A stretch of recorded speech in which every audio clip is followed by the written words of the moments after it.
ಇಂದಿನ ಈ ಐತಿಹಾಸಿಕವಾದಂತ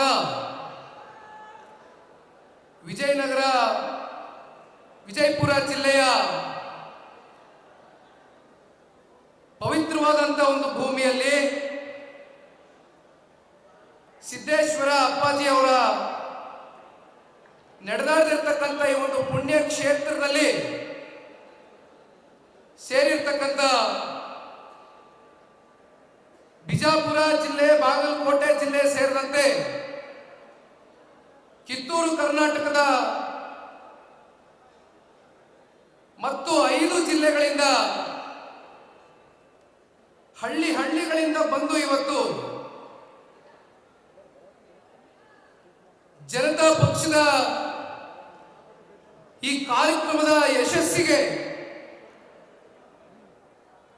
ವಿಶೇಷವಾಗಿ ಹಳ್ಳಿಗಳಿಂದ ಬಂದಿರತಕ್ಕಂಥ ಎಲ್ಲ ತಂದೆ ತಾಯಂದಿರುಗಳಿಗೆ, ಯುವ ಸಮುದಾಯದ ನನ್ನ ಅಣ್ಣ ತಮ್ಮಂದರಿಗೆ, ಅಕ್ಕ ತಂಗಿಯರಿಗೆ, ನಿಮ್ಮೆಲ್ಲರಿಗೂ ಕೂಡ ತುಂಬ ಹೃದಯದಿಂದ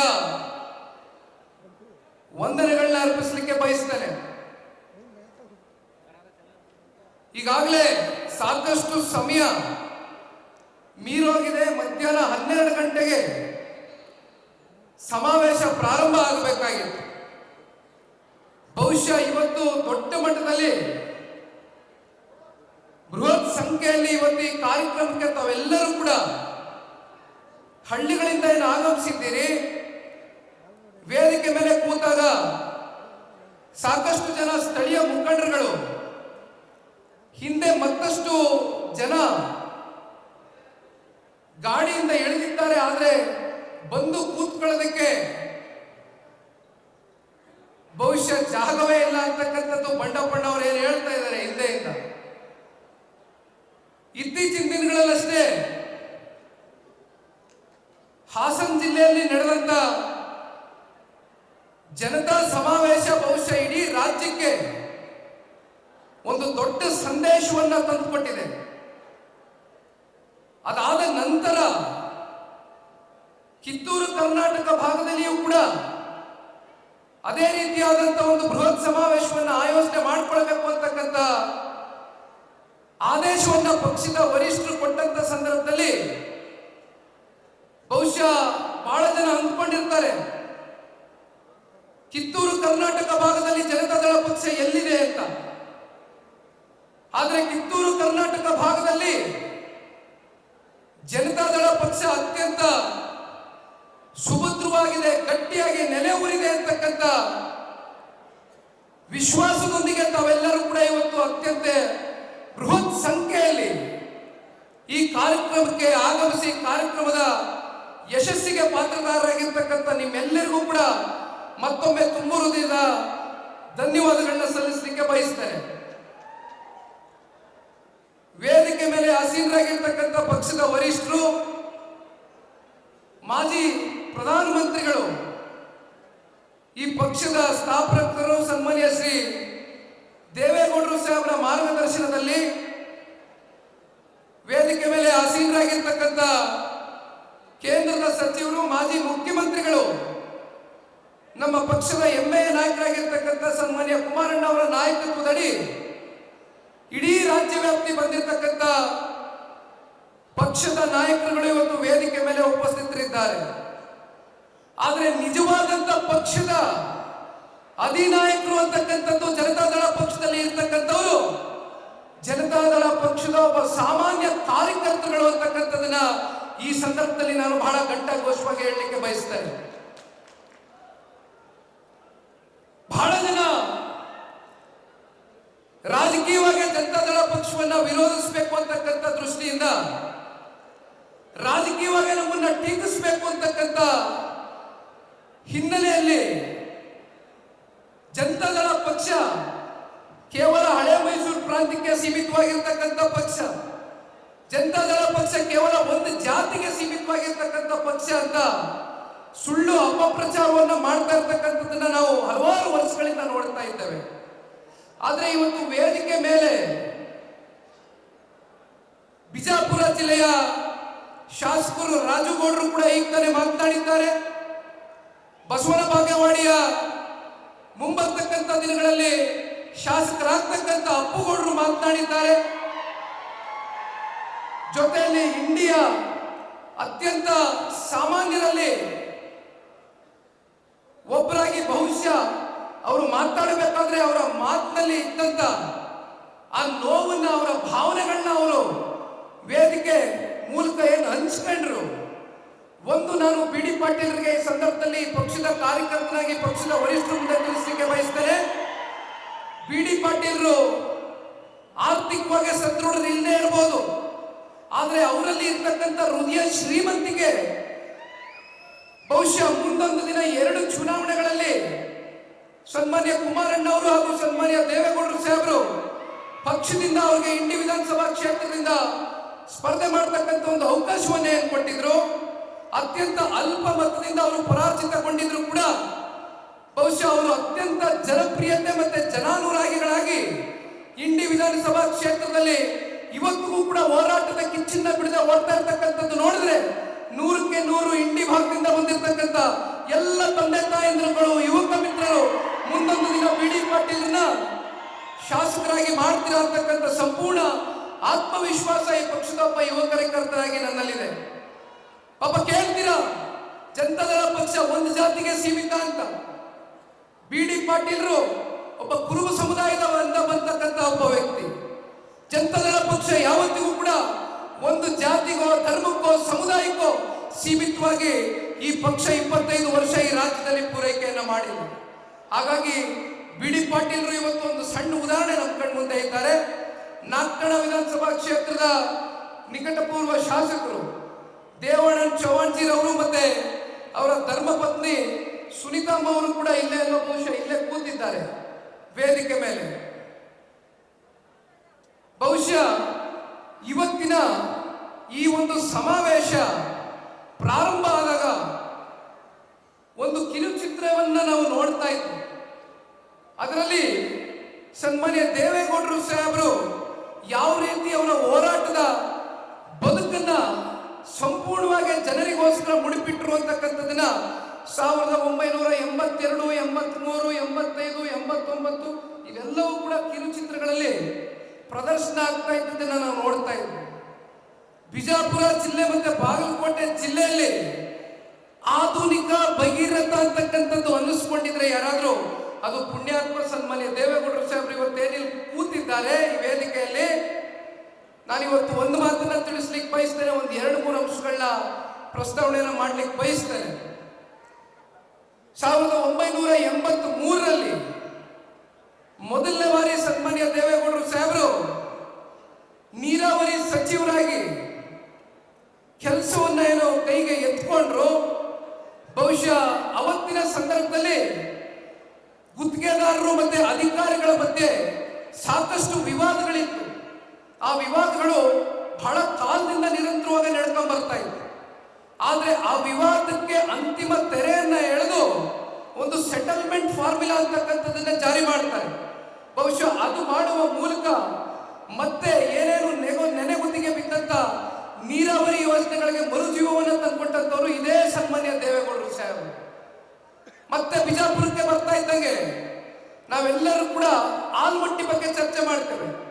ಕಾರ್ಯಕರ್ತರು ಯಾವಾಗಲೂ ಹೇಳ್ತಾ ಇರ್ತೀರಿ, ಆಲ್ಮಟ್ಟಿ ಗೋಡೆಯನ್ನ ಎತ್ತರ ಮಾಡಿದ್ರು ಅಂತ. ಗೋಡೆಯನ್ನ ಎತ್ತರ ಮಾಡ್ತಕ್ಕಂಥದ್ದು ಬಹುಶಃ ಹಂತವಾಗಿ ನಡೀತಾ ಇರ್ತಕ್ಕಂಥ ಆ ಹಿಂದಿನ ಸಂಪ್ರದಾಯ ಏನಿತ್ತು ಅದಕ್ಕೂ ಮೀರಿ ದೇವೇಗೌಡರು ಸಾಹೇಬರು ಒಂದು ಆಲೋಚನೆಯನ್ನ ಮಾಡಿದ್ರು. 15 ಫೀಟ್ ಕ್ರೆಸ್ಟ್ ಗೇಟ್ ಅನ್ನ ಸ್ಥಾಪನೆ ಮಾಡುವ ಮೂಲಕ ಬಹುಶಃ ಅವ್ರು ಯಾವ ರೀತಿ ಆಲ್ಮಟ್ಟಿಯ ಒಂದು ಅಣೆಕಟ್ಟಿಗೆ ಜೀವವನ್ನು ಕೊಟ್ಟರು. ಈ ಭಾಗದ 15 ಲಕ್ಷ ಎಕರೆಗೂ ಹೆಚ್ಚಿನ ರೈತರುಗಳ ಒಂದು ಜಮೀನಿಗೆ ಇವತ್ತು ಒಂದು ಹಸಿರು ಕ್ರಾಂತಿಯ ಒಂದು ಪರಿವರ್ತನೆಯನ್ನ ತಂದುಕೊಟ್ಟಂತವರು ಬಹುಶಃ ಇದೇ ಸನ್ಮಾನ್ಯ ದೇವೇಗೌಡರು ಸಾಹೇಬರು ಅಂತಕ್ಕಂಥದನ್ನ ಹೇಳಲಿಕ್ಕೆ ಬಯಸ್ತೇನೆ. ಮತ್ತೆ 89ನೇ ಇಸ್ವಿನಲ್ಲಿ ಸನ್ಮಾನ್ಯ ದೇವೇಗೌಡರು ಸಾಹೇಬರು ಅಮೆರಿಕಾಗೆ ಹೋಗ್ತಾರೆ. ವರ್ಲ್ಡ್ ಬ್ಯಾಂಕ್ ನ ಅಧಿಕಾರಿಗಳ ಜೊತೆ ಕೂತು ಚರ್ಚೆಯನ್ನ ಮಾಡ್ತಾರೆ.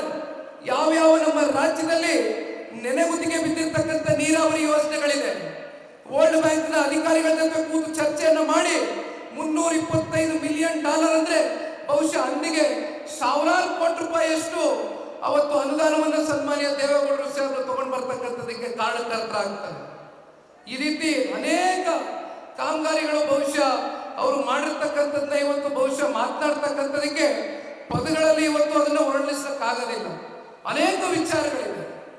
ಮತ್ತೊಂದು ಕಡೆ ಕಾಂಗ್ರೆಸ್ನವ್ರು ಏನಪ್ಪ ಮಾಡ್ತಾರೆ ಅಂದ್ರೆ, ಇದೇ 2013ರಲ್ಲಿ ವಿಧಾನಸಭೆಯ ಸಾರ್ವತ್ರಿಕ ಚುನಾವಣೆ ಬರುತ್ತೆ. ಆಗ ಬರ್ತಾರೆ, ಕಾಂಗ್ರೆಸ್ನ ನಡೆ ಕೃಷ್ಣ ಕಡೆಗೆ ಅಂತ ಹೇಳ್ತಾರೆ. ಎಲ್ಲರಿಗೂ ಬಹುಶಃ ಜ್ಞಾಪಕ ಇರಬೇಕು, ಕಾಂಗ್ರೆಸ್ನ ನಡಿಗೆ ಕೃಷ್ಣ ಕಡೆಗೆ ಅಂತ ಹೇಳಿ ಪಾದಯಾತ್ರೆ ಮಾಡಿದವರು, ಆಣೆ ಪ್ರಮಾಣ ಮಾಡಿದವರು, ವರ್ಷಕ್ಕೆ 10,000 ಕೋಟಿ, 5 ವರ್ಷಕ್ಕೆ 50,000 ಕೋಟಿಯನ್ನ ಇಡ್ತೇವೆ ಅಂತಕ್ಕಂಥದ್ದನ್ನ ಹೇಳಿದವರು. ಮತ್ತೇನಾಗುತ್ತೆ, UKP 3ನೇ ಹಂತ 17,000 ಕೋಟಿ ಅವತ್ತು ಸಂಪೂರ್ಣಗೊಳಿಸಬಹುದಾಗಿತ್ತು. 17,000 ಕೋಟಿ ರೂಪಾಯಿ ವೆಚ್ಚದಲ್ಲಿ UKP 3ನೇ ಹಂತ. ಆದ್ರೆ ಸುಳ್ಳು ಭರವಸೆಗಳನ್ನ ಕೊಟ್ಟು ಬಂದಂತ ಕಾಂಗ್ರೆಸ್ನವರು ಸಂಪೂರ್ಣ ಬಹುಮತದಿಂದ ಸರ್ಕಾರವನ್ನ ಮಾಡ್ತಾರೆ, ಆಡಳಿತವನ್ನ ಮಾಡ್ತಾರೆ. ಆದ್ರೆ ಕೊಟ್ಟಂತ ಭರವಸೆಯಲ್ಲಿ ಕನಿಷ್ಠ ಪಕ್ಷ ಅರ್ಧನಾದ್ರೂ ಭರವಸೆಯನ್ನ ಈಡೇರಿಸತಕ್ಕಂಥದ್ರಲ್ಲಿ ಸಂಪೂರ್ಣವಾಗಿ ವಿಫಲರಾಗ್ತಾರೆ ಕಾಂಗ್ರೆಸ್ನವರು. ಅವರು ಮಾಡಿದಂತ ಪಾಪದ ಫಲವೇ 17,000 ಕೋಟಿಗೆ ಇದ್ದಂತ ಒಂದು ಪ್ರಾಜೆಕ್ಟ್ ಕಾಸ್ಟ್ ಏನಿತ್ತು, ಆ ಕಾಸ್ಟ್ ಎಸ್ಕಿಲೇಷನ್ ಆಗಿ 87,000 ಕೋಟಿಗೆ ಇವತ್ತು ಹೋಗಿ ತಲುಪಿದೆ. ಹತ್ತತ್ರ 70,000 ಕೋಟಿಯಷ್ಟು 17,000 ಕೋಟಿಗೆ ಆಗ್ಬೇಕಾದಂತ ಕಾಮಗಾರಿ ಸಂಪೂರ್ಣ ಕಾಸ್ಟ್ ಎಸ್ಕಿಲೇಷನ್ ಆಗಿ ಗಗನಕ್ಕೆ ಹೋಗಿ ತಲುಪಿದೆ. ಮತ್ತೆ 2023 ಮೊನ್ನೆ ನಡೆದಂತ ಸಾರ್ವತ್ರಿಕ ವಿಧಾನಸಭಾ ಚುನಾವಣೆಯಲ್ಲಿ ಅಲ್ಲಿಯೂ ಒಂದು ಮಾತು ಕೊಡ್ತಾರೆ. ಏನ್ ಹೇಳ್ತಾರೆ, ಇಡೀ ರಾಜ್ಯದಲ್ಲಿ ನೆನೆಗುತ್ತಿಗೆ ಬಿದ್ದಿರ್ತಕ್ಕಂಥ ನೀರಾವರಿ ಯೋಜನೆಗಳಿಗೆ 2 ಲಕ್ಷ ಕೋಟಿ ಕೊಡ್ತೀವಿ 5 ವರ್ಷದಲ್ಲಿ ಅಂತ ಪ್ರಣಾಳಿಕೆಯಲ್ಲಿ ಇದೇ ಕಾಂಗ್ರೆಸ್ನವರು ಹೇಳ್ಕೊಂಡಿದ್ದಾರೆ. ಅಂದ್ರೆ ವರ್ಷಕ್ಕೆ 40,000 ಕೋಟಿ. ಇಲ್ಲಿಯವರೆಗೂ ಎಷ್ಟು ಕೊಡಕ್ಕಾಗಿದೆ?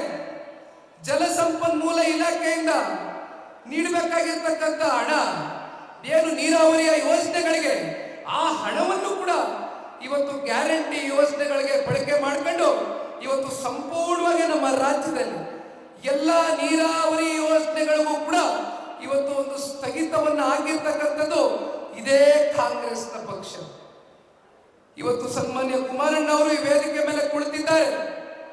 ಕುಮಾರಣ್ಣ ಅವರು ಈ ರಾಜ್ಯದ ಮುಖ್ಯಮಂತ್ರಿಗಳಾದಾಗ ಒಂದು ಸುವರ್ಣ ಯುಗ ಕರ್ನಾಟಕ ರಾಜ್ಯ ನೋಡಿದಂತ ದಿನಗಳು.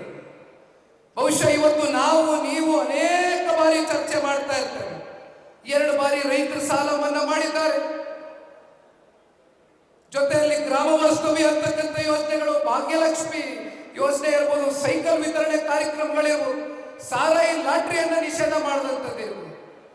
ಈ ರೀತಿ 10 ಹಲವಾರು ಕಾರ್ಯಕ್ರಮಗಳನ್ನ ಅತ್ಯಂತ ಅಲ್ಪ ಅವಧಿಯಲ್ಲಿ ಕೊಟ್ಟಂಥದ್ದು ಸನ್ಮಾನ್ಯ ಕುಮಾರಣ್ಣ. ಪಾಪ ಬಹಳ ಜನ ನಮ್ಮನ್ನ ಹೀಯಾಳಿಸ್ತಾ ಇರ್ತಾರೆ. ಜನತಾದಳ ಪಕ್ಷ ಸಂಪೂರ್ಣ ಬಹುಮತದಿಂದ ಈ ರಾಜ್ಯದಲ್ಲಿ ಸರ್ಕಾರವನ್ನು ಸ್ಥಾಪನೆ ಮಾಡಕ್ ಆಗೋದಿಲ್ಲ ಅಂತ ವಿರೋಧಿಗಳಿಗೆ ಇವತ್ತು ಈ ವೇದಿಕೆ ಮೂಲಕ ನಾನು ಮಾತನ್ನ ತಿಳಿಸ್ಲಿಕ್ಕೆ ಬಯಸ್ತೇನೆ. ಯುದ್ಧದಲ್ಲಿ ಸೈನಿಕರು ಎಷ್ಟು ದೊಡ್ಡ ಗಾತ್ರದಲ್ಲಿ ಇದ್ದಾರೆ ಅಂತಕ್ಕಂಥದ್ದು ಮುಖ್ಯ ಅಲ್ಲ, ಸೈನ್ಯಾಧಿಪತಿಗೆ ಇರ್ತಕ್ಕಂಥ ಧೈರ್ಯ ಎಂತದ್ದು ಅಂತಕ್ಕಂಥದ್ದು ಮುಖ್ಯ. ನಮ್ಮ ಸೈನ್ಯಾಧಿಪತಿಗೆ ಇರ್ತಕ್ಕಂಥ ಧೈರ್ಯ ಮತ್ತೆ ಆ ದಾರಿ ಬಹುಶಃ ಮುಂದೊಂದು ದಿನ ಜನತಾದಳ ಪಕ್ಷವನ್ನ ಜನತಾ ಸರ್ಕಾರ ಮತ್ತೆ NDA ಮಿತ್ರಕೂಟದ ಸರ್ಕಾರವನ್ನ ಮುಂದೊಂದು ದಿನ ನಾವೆಲ್ಲರೂ ಕೂಡ ಕಾಣ್ತೇವೆ. ಕುಮಾರಣ್ಣ ಅವರು ನಾಯಕರಷ್ಟೇ ಅಲ್ಲ, is just not a leader, is the total majority ಅಂತಕ್ಕಂಥದ್ದು ಮುಂಬರ್ತಕ್ಕಂಥ ದಿನಗಳಲ್ಲಿ ಬಹುಶಃ ಸಾಬೀತು ಮಾಡ್ತಕ್ಕಂಥ ದಿನ ಬಹಳ ದೂರ ಇಲ್ಲ ಅಂತಕ್ಕಂಥದನ್ನ ಈ ಸಂದರ್ಭದಲ್ಲಿ ನಾನು ಬಹಳ ಗಟ್ಟಿಯಾಗಿ ಕಾರ್ಯಕರ್ತನಾಗಿ ನಂಬಿದ್ದೇನೆ. ಬಹಳ ಜನ ಮಾಧ್ಯಮದ ಸ್ನೇಹಿತರು ಬೆಳಗ್ಗೆಯೂ ಕೂಡ ನನಗೆ ಪ್ರಶ್ನೆ ಮಾಡ್ತಾ ಇದ್ರು, ಸರ್ 3 ವರ್ಷ ಆಯಿತು, ಯಾವಾಗ ಬೀದಿಗಿಳಿತೀರಿ, ಯಾವಾಗ ಹೋರಾಟ ಮಾಡ್ತೀರಿ, ಯಾವಾಗ ಕೈಗೆ ಎತ್ಕೊತೀರಿ? ಎಲ್ಲರೂ ಕೂಡ ಬೇಸತ್ತಿದ್ದಾರೆ, ನಿಮ್ಮ ಪಕ್ಷ ಯಾವಾಗ ಬೀದಿಗಿಳಿತೀರಿ ಅಂತ. ನಾವು ಒಂದು ಸ್ವಲ್ಪ ಸಮಯ ಕೊಡೋಣ ಅಂತ ಕಾಯ್ತಾ ಇದ್ವಿ. ಪಕ್ಷ ಸಂಘಟನೆ ದೃಷ್ಟಿಯಿಂದ ರಾಜ್ಯ ಪ್ರವಾಸ ಹೆಚ್ಚು ಕಮ್ಮಿ ಮುಕ್ತಾಯ ಆಗ್ತಾ ಬಂದಿದೆ. ಮುಂದಿನ ತಿಂಗಳಿಂದ ಸನ್ಮಾನ್ಯ ದೇವೇಗೌಡರು ಸಾಹೇಬರ ಮಾರ್ಗದರ್ಶನವಿದೆ, ಸನ್ಮಾನ್ಯ ಕುಮಾರಣ್ಣ ಅವರ ನಾಯಕತ್ವದಡಿ ಪಕ್ಷ ಇನ್ನು 2 ವರ್ಷಗಳ ಕಾಲ ನಿರಂತರವಾಗಿ ಬೀದಿಗೆ ಇಳಿದು ಹೋರಾಟವನ್ನ ಮಾಡ್ತಕ್ಕಂಥ ಶಪಥವನ್ನ ಪ್ರತಿಜ್ಞೆಯನ್ನ ಇವತ್ತು ನಮ್ಮ ಬಿಜಾಪುರ ಜಿಲ್ಲೆಯ ಈ ಒಂದು ಸಮಾವೇಶದ ಮೂಲಕ ಈ ಪಕ್ಷದ ಒಬ್ಬ ಯುವ ಕಾರ್ಯಕರ್ತನಾಗಿ ಬಹಳ ಗಟ್ಟಿಯಾಗಿ ನಿಮಗೆ ತಿಳಿಸ್ಲಿಕ್ಕೆ ಬಯಸ್ತಾ ಇದ್ದೇನೆ. ಬಹುಶಃ ಈಗಾಗಲೇ ಸಮಯ ಸಾಕಷ್ಟು ಮೀರೋಗಿದೆ. ಇನ್ನೂ ಮಾತನಾಡ್ತಕ್ಕಂಥದಕ್ಕೆ ಹಲವಾರು ವಿಚಾರಗಳಿದೆ. ಆದರೆ ತಾವೆಲ್ಲರೂ ಕೂಡ ಬಹಳ ದೂರದಿಂದ ಬಂದಿದ್ದೀರಿ. ಮತ್ತೆ ತಾವೆಲ್ಲರೂ 70 ಕಿಲೋಮೀಟರ್, 90 ಕಿಲೋಮೀಟರ್, 100 ಕಿಲೋಮೀಟರ್ ದೂರದಿಂದ ಹಳ್ಳಿಗಳಿಂದ ಬಂದಿರತಕ್ಕಂಥ ತಾಯಂದಿಗಳು ಜಾಸ್ತಿ ಜನ ಇದ್ದಾರೆ, ಹಿರಿಯರು ತುಂಬಾ ಜನ ಇದ್ದಾರೆ. ಯುವಕರೇನೋ 1-2 ಗಂಟೆ ತಡೆ ಆದ್ರೂ ಕೂಡ ಮನೆಗೆ ಹೋಗ್ತೀರಿ. ಆದ್ರೆ ಎಲ್ಲೂ ಕೂಡ ನಿಮಗೆ ವ್ಯತ್ಯಾಸ ಆಗಬಾರ್ದು. ಹಾಗಾಗಿ ಸನ್ಮಾನ್ಯ ಕುಮಾರಣ್ಣ ಅವರು ಮತ್ತೆ ದೇವೇಗೌಡರು ಸಾಹೇಬರು ನಿಮ್ಮನ್ನ ಉದ್ದೇಶಿಸಿ ಮಾತನಾಡ್ತಾರೆ. ಸಮಯ 2.5 ಗಂಟೆ ಆಗಿದೆ. ಇನ್ನೊಂದು ಅರ್ಧ ಮುಕ್ಕಾಲು ಗಂಟೆ ದಯಮಾಡಿ ಯಾವ ರೀತಿ ತಾವೆಲ್ಲರೂ ಶಾಂತಿಯುತವಾಗಿ ಪ್ರೀತಿ, ಗೌರವ, ಅಭಿಮಾನದಿಂದ ಕೂತಿದ್ದೀರಿ, ಇದೇ ರೀತಿ ಎಲ್ಲರೂ ಕೂಡ ಕೂತು ಸನ್ಮಾನ್ಯ ಕುಮಾರಣ್ಣ ಅವರು ಮತ್ತೆ ಮಾನ್ಯ ದೇವೇಗೌಡರು ಸಾಹೇಬರು ಮಾತನಾಡ್ತಕ್ಕಂಥ ವಿಚಾರಗಳನ್ನ ಸೂಕ್ಷ್ಮವಾಗಿ ಗಮನಿಸಬೇಕು ಅಂತಕ್ಕಂಥದ್ದು ಈ ಸಂದರ್ಭದಲ್ಲಿ ಪಕ್ಷದ ಕಾರ್ಯಕರ್ತರಾಗಿ ನಿಮ್ಮೆಲ್ಲರಿಗೂ ಕೂಡ ವಂದಿಸಿ ನನ್ನ 2 ಮಾತನ್ನು ಮುಗಿಸ್ತಾರೆ. ಜೈ ಹಿಂದ್, ಜೈ ಕರ್ನಾಟಕ ಮಾತೆ, ಜೈ ಜೆಡಿಎಸ್. ಧನ್ಯವಾದ.